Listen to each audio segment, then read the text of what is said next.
योगिनी एकादशी व्रत कथा।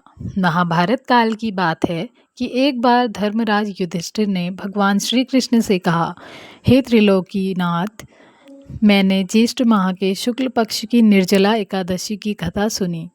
अब आप कृपा करके आषाढ़ माह के कृष्ण पक्ष की एकादशी की कथा सुनाइए। इस एकादशी का नाम तथा महात्म्य क्या है, सो अब मुझे विस्तार पूर्वक बताएं।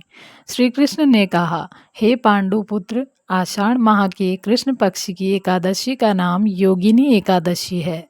इसके व्रत से सभी पाप नष्ट हो जाते हैं।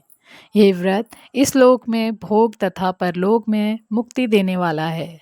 हे धर्मराज, यह एकादशी तीनों लोकों में प्रसिद्ध है। इसके व्रत से सभी पाप नष्ट हो जाते हैं। तुम्हें मैं पुराण में कही हुई कथा सुनाता हूँ, ध्यानपूर्वक श्रवण करो। कुबेर नाम का एक राजा अलकापुरी नाम की नगरी में राज्य करता था। वो शिव भक्त था। उनका हेममाली नामक एक यक्ष सेवक था जो पूजा के लिए फूल लाया करता था। हेममाली की विशालाक्षी नाम की अति सुंदर स्त्री थी। एक दिन वो मानसरोवर से पुष्प लेकर आया, किंतु कामसक्त होने के कारण पुष्पों को रखकर अपनी स्त्री के साथ रमण करने लगा। इस भोग विलास में दोपहर हो गई। हेममाली की राह देखते देखते जब राजा कुबेर को दोपहर हो गई तो उसने क्रोधपूर्वक अपने सेवकों को आज्ञा दी कि तुम लोग जाकर पता लगाओ कि हेममाली अभी तक पुष्प लेकर क्यों नहीं आया। सेवकों ने उसका पता लगा लिया तो राजा के पास जाकर बताया, हे राजन, वह हेममाली अपनी स्त्री के साथ रमण कर रहा है। इस बात को सुन राजा कुबेर ने हेममाली को बुलाने की आज्ञा दी।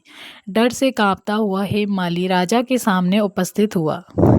उसे देखकर कुबेर को अत्यंत क्रोध आया और उसके होंठ फड़फड़ाने लगे। राजा ने कहा, अरे अधम, तूने मेरे परम पूजनीय देवों के भी देव भगवान शिव जी का अपमान किया है। मैं तुझे श्राप देता हूँ कि तू स्त्री के वियोग में तड़पे और मृत्युलोक में जाकर कोढ़ी का जीवन व्यतीत करे। कुबेर के श्राप से वह तत्क्षण स्वर्ग से पृथ्वी पर आ गिरा और कोढ़ी हो गया। उसकी स्त्री भी उससे बिछड़ गई। मृत्युलोक में आकर उसने अनेक भयंकर कष्ट भोगे, किंतु शिव की कृपा से उसकी बुद्धि मलिन न हुई और उसे पूर्व जन्म की भी सुध रही।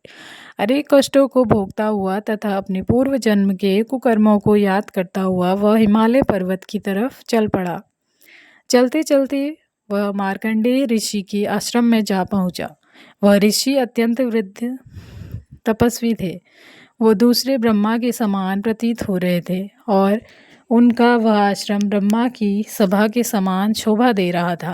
ऋषि को देखकर हेममाली वहां गया और उन्हें प्रणाम करके उनके चरणों में गिर पड़ा। हेममाली को देखकर मार्कंडेय ऋषि ने कहा, तूने कौन से निकृष्ट कर्म किए हैं जिससे तू कोढ़ी हुआ है और भयंकर कष्ट भोग रहा है। महर्षि की बात सुनकर हेममाली बोला, हे मुनि श्रेष्ठ, मैं राजा कुबेर का अनुचर था। मेरा नाम हेममाली है। मैं प्रतिदिन मानसरोवर से फूल लाकर शिव पूजा के समय कुबेर को दिया करता था। एक दिन पत्नी सहवास के सुख में फंस जाने के कारण मुझे समय का ज्ञान ही नहीं रहा और दोपहर तक पुष्प ना पहुंचा सका।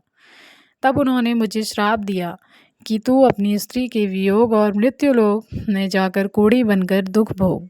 इस कारण मैं कोढ़ी हो गया हूँ तथा पृथ्वी पर आकर भयंकर कष्ट भोग रहा हूँ। अतः कृपा करके आप कोई ऐसा उपाय बतलाएं जिससे मेरी मुक्ति हो।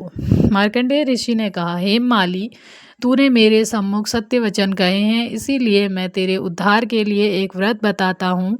यदि तू आषाढ़ माह के कृष्ण पक्ष की योगिनी नामक एकादशी का विधान पूर्वक व्रत करेगा तो तेरे सभी पाप नष्ट हो जाएंगे। महर्षि के वचन सुन हेममाली अति प्रसन्न हुआ और उनके वचनों के अनुसार योगिनी एकादशी का विधान पूर्वक व्रत करने लगा। इस व्रत के प्रभाव से अपने पुराने स्वरूप में आ गया और अपनी स्त्री के साथ सुखपूर्वक रहने लगा। भगवान श्री कृष्ण ने कहा, हे राजन, इस योगिनी एकादशी की कथा का फल 88,000 ब्राह्मणों को भोजन कराने के बराबर है। इसके व्रत से सभी पाप नष्ट हो जाते हैं और अंत में मोक्ष प्राप्त करके प्राणी स्वर्ग का अधिकारी बनता है।